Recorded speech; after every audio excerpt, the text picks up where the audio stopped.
Laura Ingalls Wilder. Genre: Biography. Early life. Author Laura Ingalls Wilder was born in a log cabin in the woods outside of Pippin, Wisconsin on February 7, 1867. She had four siblings: an older sister named Mary, two younger sisters named Carrie and Grace, and a younger brother named Charles. Laura's parents, Charles and Caroline Ingalls, were wheat farmers. Tragedy struck early in Wilder's life.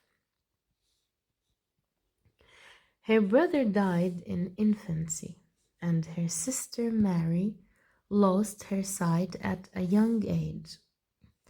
Farming added another layer of difficulty to a life that mixed daily struggles with moments of happiness and radiance, a combination of sunshine and shadow that Wilder would later describe in her novels.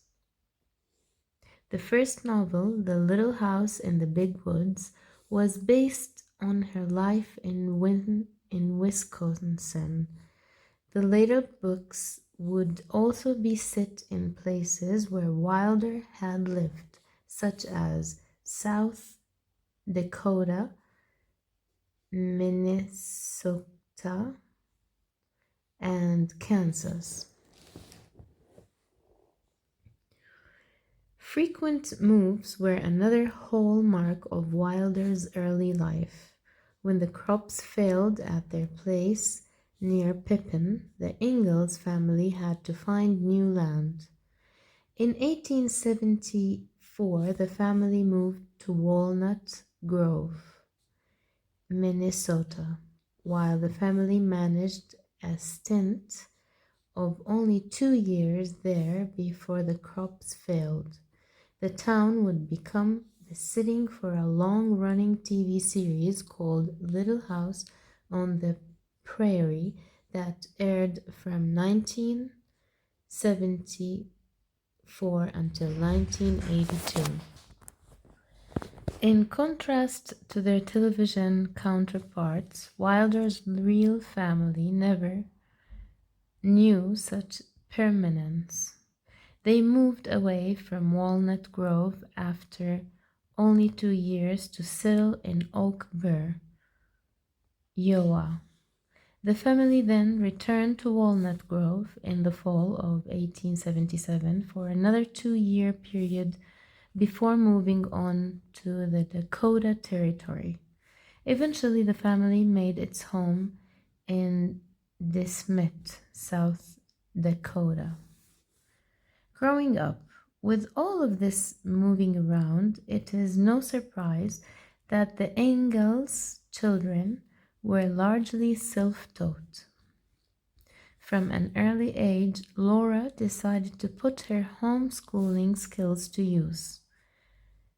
2 weeks before her 16th birthday, the future author was teaching in a one-room schoolhouse. The school was 12 miles from her family's home, quite a distance in a time before automobiles. During the week, Laura lived closer to her work, boarding with a local family. A friend of the Ingalls family, Alonzo Wilder, helped out by taking Laura for visits to her parents' home in his horse-drawn wagon. All those wagon trips back and forth eventually led to a close relationship between Almanzo and Laura. Their closeness blossomed into a romance. In August of 1885, Laura married Almanzo, to whom she had given the nickname Manly.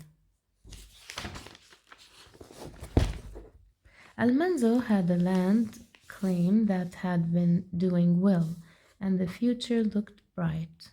The couple moved into their new home, and Laura agreed to help her husband build the land into something lasting and worthwhile.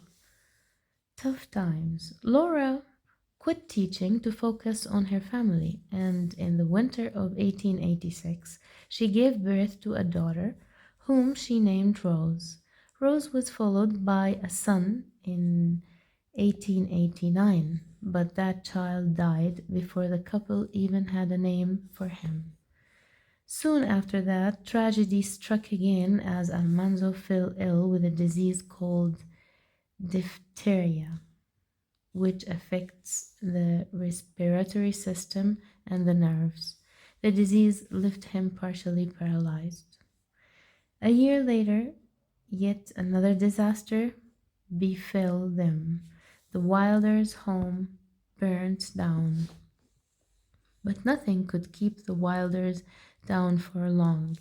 In 1894, the couple purchased a farm in the Missouri Ozarks near a town called Massfield. Almanzo's paralysis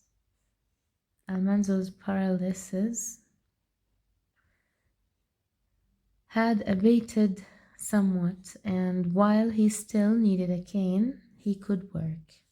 They built their own farmhouse and between them did all the endless chores a farm required. They called the place Rocky Ridge Farm. The work was back-breaking, though. In time, it became apparent that they would never be able to do more than eke out a living, barely making enough to survive. The couple moved into a Mansfield and rented a home instead. Almanzo worked as a salesman, and Laura took in boarders. When Laura's parents presented them with the deed to their rental house, the couple finally got the boost. The Wilders moved back to the farm at Rocky Ridge around 1910. They purchased new acreage until the farm consisted of about 200 acres of land. They also built a new 10-room farmhouse. Another part of their plan was to diversify. The farm produced poultry and dairy products, as well as wheat and other crops. Laura was determined not to make the mistake her parents had made, depending solely on one crop.